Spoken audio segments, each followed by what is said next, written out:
cérémonie officielle de clôture du 45e Conseil annuel de l'Association des gestions des ports de l'Afrique de l'Ouest et du Centre, AGPAOC en sigle, s'est tenue le vendredi 7 novembre 2025 à Pointe-Noire, marquant la fin de 4 jours d'échanges stratégiques autour du thème « Réinventer la gestion domaniale portuaire vers une valorisation durable et résiliente des infrastructures face aux défis économiques et environnementaux ». Placé sous la présidence de Madame Ghislaine Ebouka Babakas, ministre des Transports et de l'Aviation civile du Congo, cette séance solennelle a réuni des hautes personnalités du secteur portuaire africain, parmi lesquelles M.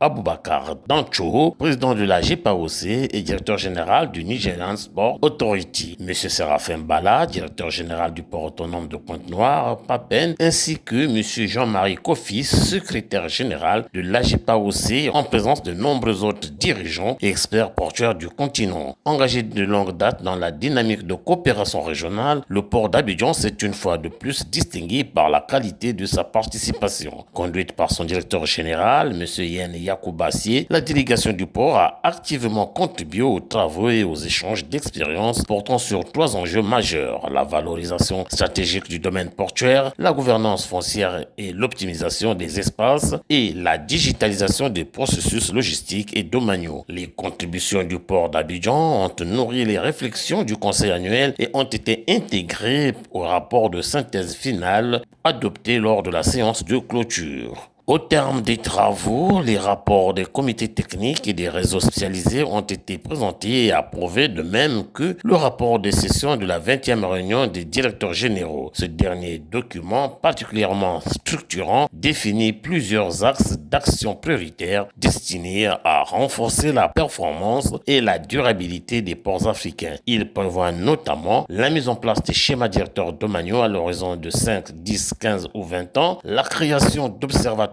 du foncier portuaire au niveau national et communautaire, l'intégration d'outils numériques avancés, entre parenthèses SIG, jumeaux numériques, Big Data, intelligence artificielle, le développement des zones logistiques et industrialo-portuaires connectées aux corridors et aux ports secs, et le renforcement des capacités du personnel portuaire en matière de gouvernance foncière, de durabilité et de transition énergétique. Ces orientations traduisent la volonté des ports membres de l'AGPAOC de passer d'une simple gestion d'occupation foncière à une véritable stratégie de création de valeur économique et environnementale. En clôturant les travaux, M. Jean-Marie Kofi a salué la réussite de cette 45e édition et annoncé que le 46e conseil annuel se tiendra en 2026 en Guinée équatoriale sous l'hospitalité des ports de Bata et de Malabo.